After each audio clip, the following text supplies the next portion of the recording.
دعوے سے بات کر سکتا ہوں، مزاجن دعویٰ گزار نہیں ہوں، لیکن آپ تجزیہ کر لیے پوری دنیا میں سب سے اچھی تصویر مسلمانوں میں سب سے اچھی تصویر عزاداروں کی ہے۔ میں خود ایک ایئرپورٹ پر اترا، انگریزوں کے ہاں گیا، اسی حلیے میں رہتا ہوں، یہ کہ ہماری ریاضت ہے، یہ کہ ہمارا ماتم ہے، اس کی تکلیفیں ثواب کی خاطر لے رہا ہوتا ہوں۔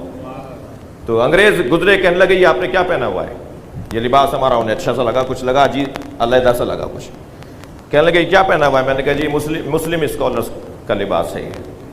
تو وہ خاتون تھی، کہنے لگی کہ پروفٹ محمد کے گھر والوں کو مانتے ہیں یا دوستوں کو؟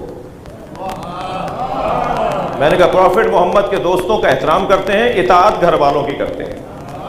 تو وہ آپس میں کہنے لگے وہ جو اہل بیت کے ماننے والے ہیں نا وہ اچھے مسلمان ہیں، وہ گلا نہیں کاٹتے، وہ پھٹتے نہیں ہیں جا کر، وہ دہشت گردی کے کاموں میں نہیں ہیں۔ یہ دنیا بول رہی ہے آج آپ کو۔ جی میرے سنی بھائی جو مجلس میں بیٹھے ہیں، دعوت فکر دے رہا ہوں انہیں، کوئی تعصب کی بات نہیں کر رہا، میں آپ کی برائی نہیں کر رہا، اپنی اچھائی کرنے کا تو حق رکھتا ہوں۔ صلوات پڑھ رہا محمد و آل محمد۔ پوری دنیا میں ری بورن اہل بیت کے نام سے WWW ری بورن اہل بیت کے نام سے آپ سائٹ جا کے دیکھیے، 700 سے زیادہ غیر مسلم جو شیعہ ہوئے ہیں انہوں نے اپنے شیعہ ہونے کا سبب لکھا ہے کہ ہم شیعہ کیوں ہوئے ہیں۔